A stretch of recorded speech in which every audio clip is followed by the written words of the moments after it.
So we have a parallelogram right over here. What I want to prove is that its diagonals bisect each other.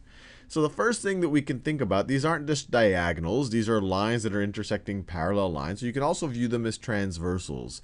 And if we focus on DB right over here, we see that it intersects DC and AB. And since those we know are parallelogram, we know that they're parallel. This is a parallelogram. We know that alternate interior angles must be congruent. So that angle must be equal to that angle there. And let me make a label here. Let me call that middle point E. So we know that angle ABE, must be congruent to angle CDE by alternate interior angles of a transversal intersecting parallel lines.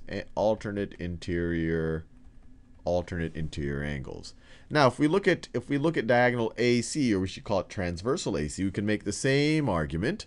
It intersects here and here. These two lines are parallel, so alternate interior angles must be congruent. So angle DEC must be, so let me write this down. Angle DEC must be congruent to angle BAE.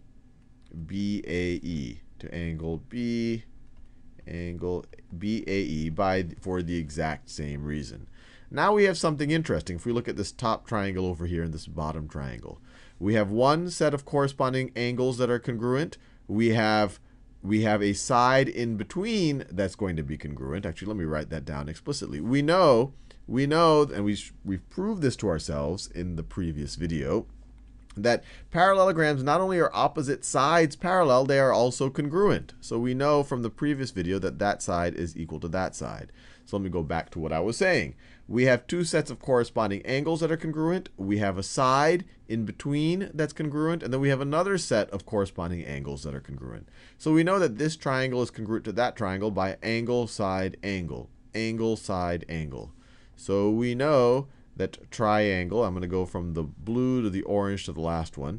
Triangle ABE is congruent to triangle blue, orange, and the last one, CDE by angle, side, angle congruency. Angle, side, angle congruency. Now, what does that do for us? Well, we know if two triangles are congruent, all of their corresponding features, especially all of their corresponding sides, are congruent. So we know that side EC corresponds to side EA. Or I could say side AE. We could say side AE corresponds to side CE. They're corresponding sides of congruent triangles, so their measures or their lengths must be the same. So AE must be equal to CE. Let me put two slashes since I already used one slash over here. Now, by the same exact logic, we know that DE, let me focus on this. We know that BE must be equal to DE. BE must be equal to DE. Once again, so they're corresponding sides of two congruent triangles, so they must have the same length.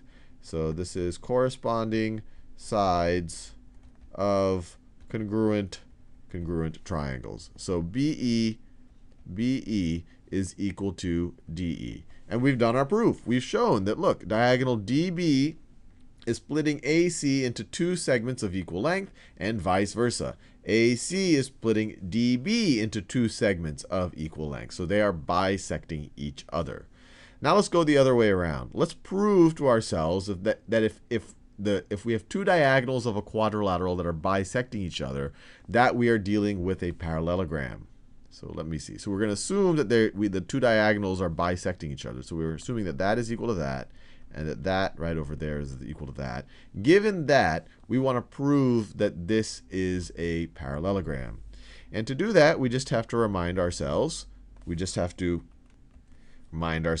this angle is going to be equal to that angle. It's one of the first things we learned because they are vertical angles. So let me write this down. Let me label this point. CED, angle CED is going to be equal to, or is congruent to, angle, so I started, is BEA.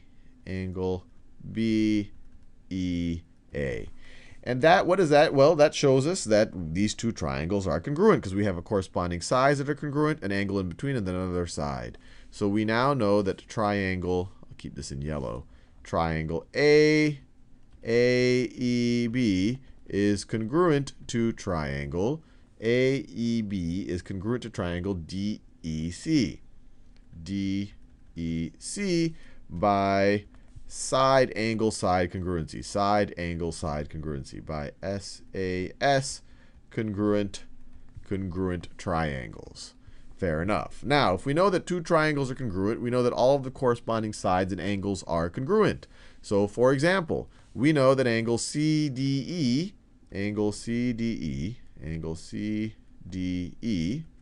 is going to be congruent to angle. You can see CDE is going to be congruent to BAE. BAE is going to be congruent to angle BAE. And this is just corresponding angles. Corresponding angles of congruent triangles. And now we have this transversal, or this kind of transversal of these two lines that could be parallel if the alternate interior angles are congruent, and we see that they are. These two are kind of candidate alternate interior angles, and they are congruent. So AB must be parallel to CD. So AB, I'll just draw one arrow. AB must be parallel to CD. AB is parallel to CD by alternate interior angles congruent of parallel lines. I'm just writing in some shorthand. Forgive the cryptic nature of it, although I'm saying it out. And so we can then do the exact same logic. We've just shown that these two sides are parallel. We can then do the exact same logic to show that these two sides are parallel. And I won't necessarily write it all out, but it's the exact same proof to show that these two.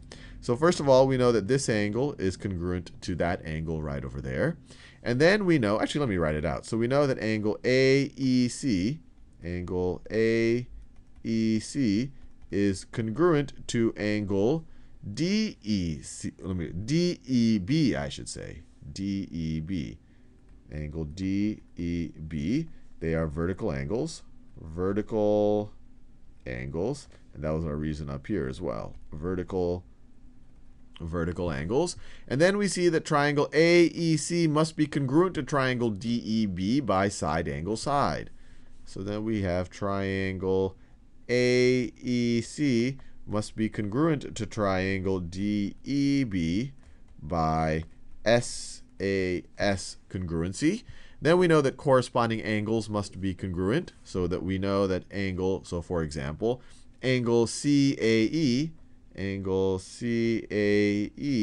must be congruent to angle BDE. Angle BDE. And this is their corresponding angles of congruent triangles. So CAE, let me do this in a new color. CAE must be congruent to BDE. And now we have a transversal. The alternate interior angles are congruent. So the two lines that the transversal is intersecting must be parallel. So this must be parallel to that. So then we have AC must be parallel to BD by alternate interior angles. Alternate interior angles. And we're done. We've just proven that if the diagonals bisect each other, if we start that as a given, then we end at a point where we say, hey, the opposite sides of this quadrilateral must be parallel, or that ABCD is a parallelogram.